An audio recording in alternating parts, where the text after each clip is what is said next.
My name is Alara Voss, and I've spent the last 15 years repairing broken things. The comms module sparks as I tighten the last bolt. The smell of burnt circuits fills the cramped repair bay, but I barely notice. My focus is on the glowing screen before me, its fractured signals barely holding together. A damaged ship on an alien world is nothing new. It's a familiar problem with a simple solution. Outside, the twin suns of Velix Prime cast long shadows through the transparent walls of my shop. The view beyond them, metal spires rising like jagged teeth from the ground, reminds me of the ruthless world I left behind. The one that banished me, discarded me. The tool in my grip is steady. Years of practice. Years of burying the ghosts of a family that never wanted me. I have my own empire now, a thriving repair business, loyal employees, wealth beyond what my younger self dared to imagine. A husband who makes me laugh, a son who clings to my hand like I'm the only safe harbor in a chaotic universe. I built this life with my own hands, no thanks to the ones who should have stood by me. Then, the unexpected. A flicker. A broken transmission bleeding through the comms system I'm repairing. Scrambled voices. Fragments of conversation that shouldn't be here. The Voss Empire is failing, I freeze. What? My family has ignored me for years. Yet now, their name surfaces in a fractured transmission. I lean in, but the signal sputters and dies. I stare at the blank comms screen. 15 years. 15 years since I left the cold marble halls of my family's estate, where perfection was manufactured, the floors gleaming under artificial light, polished by people my parents never bothered to acknowledge. The air was thick with wealth and expectation, with the quiet pressure to conform. But I wanted something different. I wanted to feel the weight of metal in my grip, the hum of a repaired engine beneath my fingertips, the satisfaction of turning something ruined into something whole. To take a mess of broken pieces, worn circuits, and dented panels, and make them function again, not just function, but thrive. I love that moment, the snap of a module fitting perfectly, the first pulse of energy as a system comes back online. The rhythm of repair is something primal to me, something no one in my family ever understood. There is honesty in mechanics. Every bolt, every wire, every weld has a purpose. And when I work, I don't just fix, I create, improve, make something stronger than before. But, growing up, my family made sure I understood where my place was. With them, in their boardroom. But my place was never in their sterile world of wealth and power. It was here, where grease and sweat meant something, where machines breathed again because I willed them to. They cast me out for it. They said it wasn't dignified, beneath a Voss. But I have never loved anything more. To them, it was more than rebellion, it was humiliation. A Voss, born into power, rejecting privilege for grease and sweat? It was an insult, a disgrace. They could have let me disappear quietly into some forgotten corner of the galaxy. Instead, my father made it clear. You'll never be welcome here again, he had said, his voice like steel. Not as a daughter. Not as family. I had stood before them, fists clenched, refusing to cower beneath the weight of their disappointment.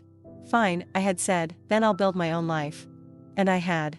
At first, exile had meant sleeping in a cramped storage room at the back of a mechanic's shop, eating food I could barely afford, surviving on stubbornness alone. But I thrived. Piece by piece, I carved out a business, hired employees who trusted me, found love in a man who saw value beyond names and legacy. My hands, scarred from welding and repairs, built my empire. Not theirs. They erased me. When I tried to contact my younger sister after my departure, the messages were never returned. When I visited familiar places, people refused to acknowledge me, as if the Voss family had rewritten reality itself. I no longer existed. I had grieved. For my sister, for the mother who never fought for me, for the father who saw only weakness. But grief turned to resolve. If they wanted me gone from their world, I would ensure I never needed them again. So I left. But leaving wasn't simple. I had no money, no resources, no passage. Buying a ticket off-world was impossible, so I relied on what I knew best, repairing ships. At first, I worked transport jobs, fixing freighters for low pay, earning just enough credits to get from one station to the next. But when credits weren't enough, I offered repairs in exchange for passage, keeping engines running long enough to secure my next destination. It wasn't always safe. One jump was aboard a scavenger vessel barely held together, patched mid-flight by my own hands. Another was with smugglers who didn't trust me until their life support systems nearly failed. After that, I was suddenly worth keeping around. One repair, one favor, one flight at a time, I made my way across the galaxy. Until I reached this world. It wasn't luxury or wealth that drew me here. It was necessity. The planet was a hub for independent contractors, mechanics, traders, the kind of people who built something from nothing, who didn't ask about pasts, only about skill. I arrived exhausted, carrying nothing but a bag of tools and the knowledge in my hands. At first, I took whatever work I could get, patching up scavenger ships, fixing broken systems for smugglers, earning just enough to scrape by. But trust is a currency, and word spread. Only results mattered. And I delivered. In time, I built my shop, gathered a team, established something of my own, a life forged from grease and sweat, far from the marble halls that had cast me out. I told myself I had moved on. That the past was behind me. That it didn't matter. But being cast aside was never enough for them. They wanted destruction. The final blow came when I heard whispers about the Voss company expanding into ship repairs, a business mirroring my own, designed to crush me, to bleed me dry. Yet despite their efforts, despite every obstacle they had thrown in my path, here I sat, alive, successful. A wife. A mother. A leader. And now, their empire was crumbling. My fingers tightened around the wrench in my lap. The transmission had been faint, but unmistakable. Desperation had laced its every syllable. The Voss name no longer sat untouched at the top. That night, after I put my son to bed, I sit outside in the courtyard, staring at the distant stars. Luca joins me without a word, handing me a glass of something strong. He knows me too well. After a long silence, he speaks. "You're restless." I exhale slowly. I overheard something today. Luca leans back, waiting. The Voss company, something's wrong. My fingers tighten around the glass. Sounded bad. I just don't know how bad. He studies me for a moment. "So, what now?" I swirl the liquid in my glass, letting the question settle. I find out exactly how deep the cracks go. Because knowing they're desperate isn't enough. I need details. Leverage. I need to see the full extent of what's happening before I decide what to do next. The next morning, I pull up a series of reports, but public records only tell part of the story. If I want the truth, I need to dig deeper. So I do. I reach out, quietly, carefully, to the right people. Former executives. Disgruntled investors. A few contacts with access to information that wasn't meant to leave the company's walls. It doesn't take long for the pieces to fall into place. It wasn't bad luck. It wasn't market shifts. It wasn't an accident. It was her. My sister, the favored one, the chosen heir. They put her in charge of one of their most profitable divisions, and she used that power to steal. She rerouted assets, disguised transactions, siphoned funds right out from under them. At first, it was subtle, small amounts buried in operational costs, careful enough to avoid detection. But greed always escalates. She took more, covered her tracks less, and when investors finally noticed, they ran. The company isn't suffering from mismanagement. It's crumbling under fraud. Investors are fleeing. Operations are collapsing. My family is scrambling to contain the fallout, working desperately to keep the truth buried. But the cracks are spreading too fast. And while they fight to salvage what's left, I quietly make my move. I don't storm into their boardrooms demanding recognition. I don't call, I don't confront, I don't warn them. I buy them. One share at a time, one strategic acquisition after another, I position myself to take control. Hidden behind layers of silent investors, buried within subsidiary holdings, I build my path to ownership. And when they finally realize who holds their fate, it will be too late. The takeover had been silent. No announcements. No warnings. No demands for recognition. Just numbers shifting, ownership transferring, control slipping from their fingers before they even realized it was happening. And now, as I step through the doors of Voss headquarters, no one knows it's me. They should. But they don't. To them, I'm just another visitor. Another name. Another face.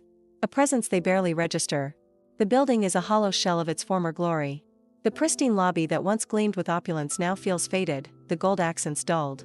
The employees move like ghosts, their movements weighed down by the quiet, collective dread that things are unraveling faster than anyone can control. But control isn't theirs to hold anymore. I push open the boardroom doors without announcement. I don't ask permission. I don't wait to be acknowledged. I take my place. My father sits at the head of the table, rigid, unreadable, until he sees me. His posture stiffens, his expression darkens, and for the first time, there's something beneath the surface, uncertainty. It lasts only a second. Then his lips curl into something cold. Alara. My name, bitten off like a curse. Good. I lower myself into the seat across from him, deliberately choosing one far from the head of the table, forcing him to turn, to acknowledge me, not as a beggar, but as an adversary. As the one person who holds his fate. His gaze narrows. What are you doing here? I clasp my hands together, unbothered. I think you already know. The muscle in his jaw flexes. You have nothing to do with this company. I smile. Slow. Calculated. Not nothing. He exhales through his nose, sharp and impatient. I don't have time for whatever grudge you came here to settle. I cut him off. You should. There's a flicker, barely there, barely noticeable, but it's enough. He knows something is wrong. He just doesn't know what it is yet. I lean back, casually crossing my legs. You're in trouble. The words make him bristle. His fingers tighten against the table. I don't have time for games. Then let's not play. He glares, sharp enough to cut through steel. I don't need you. I let silence stretch between us, enjoying the weight of those words, how easily he says them, how much he still clings to the belief that he has control. Then, slowly, I shake my head. No, I say. You need me. There's a pause. A slow, simmering rage builds in his expression, but he doesn't speak yet. His control is slipping, piece by piece, but he refuses to see it. This is business, he says, voice tight, measured, forced into something dangerously close to diplomacy. You built something valuable. We both benefit if you. I laugh. Sharp. Cold. Enough to make him falter. No. You benefit. His expression hardens, but I don't stop. I have everything I need. A home. A family. Success that I earned without your name propping me up. The only thing I stand to gain here is watching you realize what you've lost. His nostrils flare slightly, but he keeps his posture rigid, his emotions barely contained beneath the surface. Then, finally, he moves. He leans forward, planting his hands firmly against the table, voice dropping into something lower, sharper. You think one good business makes you powerful? His words cut like venom, intended to wound, to diminish, to bury me beneath old shadows. You think success changes what you are? I know it does, I say calmly. He scoffs, shaking his head, dismissive, until I go further. Until I tilt the balance completely. Until I end it. I own controlling interest in this company. The room shifts. His expression stills. For half a second, nothing moves. Then his fists curl, his shoulders stiffen, and for the first time, I see the crack. I see the moment it lands. I see the moment he realizes. What? His voice isn't sharp now, it's slow, disbelieving, struggling to piece together something he doesn't want to accept. I let him sit with it. I don't need you. The words are smooth, deliberate. Final. Your name carries no weight. Your company is mine now. His face shifts from disbelief to fury. No, the word is nearly spit from his mouth. No, you think I'll accept this? He snaps his fingers toward the doors, gaze darting toward his assistants. Security. No one moves. I turn my head slightly, following his glance. His assistants exchange looks, uncertain, hesitant, because they already know. Because they've already seen the truth on the reports, in the numbers, in the paperwork that's been sealed for weeks behind closed meetings. His voice rises. Get her out of here. I wouldn't, I say smoothly. He turns back to me, seething. You think you can walk in here and... I didn't walk in and take this, father, I say, voice soft but cutting. I took it before you even saw me coming. I don't raise my voice. I don't need to. Because his empire is already gone. Because I own it. Because I won. And he knows it. He stands and walks out of the boardroom. The announcement spreads across the galaxy in waves, reaching every corner of the corporate elite and beyond. Headlines paint the moment in stark contrast, some calling it poetic justice, others labeling it the fall of a dynasty. But none of them truly understand. This was never about taking power. It was about proving, publicly, undeniably, that I had never needed him, his wealth, his name. And now, standing in the heart of the empire I once despised, I feel nothing but certainty. The fallout is swift. Accounts freeze overnight. Assets liquidate faster than they can react. Everything they built, everything they thought untouchable, dissolves beneath the weight of criminal investigations and shareholder outrage. And my sister? She fights, scrambles, denies. I watch her flail, insisting it's all a mistake, fabricating excuses as auditors strip apart every lie she ever wove.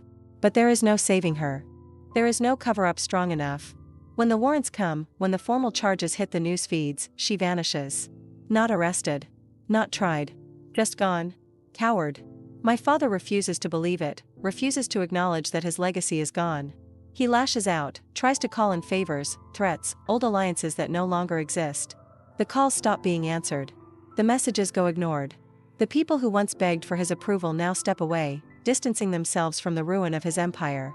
He sells everything, homes, properties, remnants of his influence, desperate to hold on to something. But it isn't enough. And when the dust settles, when the final assets are stripped away, he is nothing. No wealth. No allies. No legacy left to stand on. Just a man with a name that no longer means anything. One day, my mother reached out. Not to apologize. Not to make amends. To remind me of my place. I hope you're proud of yourself, she says the moment I answer. You've made things worse for everyone, she continues. Do you even understand the damage you've done? I breathe in slowly. You mean the damage the golden child caused? Silence. Then, she made a mistake. But family takes care of each other. I exhale. She stole money. She bankrupted the company. Mom exhales sharply. You threw me out, I say. I'm just following your example. She starts to reply, but I don't wait. I cut the connection. Then I sit back, staring at the screen. It flickers for a moment, then goes dark. I dismantle what is rotten, cutting away the corruption and excess. Entire divisions disappear overnight, replaced with streamlined operations that actually function. I build something sustainable, something useful. I don't need to seek approval for these decisions. I simply make them. Because this is mine now. I step off the corporate grounds for the last time, breathing in the clean air that no longer feels tainted by the past. I return home, not just to Luca and my son, but to the life I built from nothing. The life that was always mine, with or without the Voss name. Victory tastes sharp, edged with something too complex to call pure satisfaction. But it is enough. The Voss name has faded. Not swiftly. Not cleanly. But slowly, painfully, piece by piece. I hear about them in passing, whispers in business circles, stray mentions in news reports, the occasional murmurs from old associates who still remember the way their empire collapsed. My father.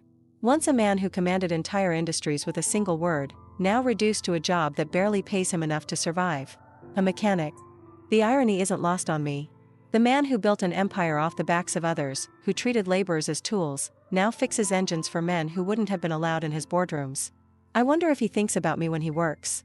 If his hands, now coated in grease, ache with the knowledge that the daughter he abandoned became more than he ever allowed himself to imagine. My mother hasn't fared much better. She scrubs floors in offices far removed from the wealth and authority she once had. There was no inheritance waiting. No safety net to soften the fall. She never fought for me as a child. Never respected my dreams. And now, her world is collapsing. And I won't shield her from it. She made her choices. Now she gets to live with them. Not long ago, she reached out to me. A single message. I didn't listen to it. I didn't answer. And my sister? She ran. For months, she ran. Switching locations, shifting identities, burning through whatever remained of the stolen wealth she never had the foresight to protect. But justice always catches up. The last I heard, she had been sentenced, a short sentence compared to what she deserved, but long enough for the world to remember her name for what it truly meant. Voss is no longer a dynasty. It is a cautionary tale. And me? I do not linger in the past. I was cast out for refusing to be molded into their vision. And when I stepped into my own, I found the success they never would have let me find. Some call it fate. Others call it revenge. But I know the truth. I succeeded because I was never meant to be them. I chose to be myself. I followed my dreams. And that is the only way anyone truly wins.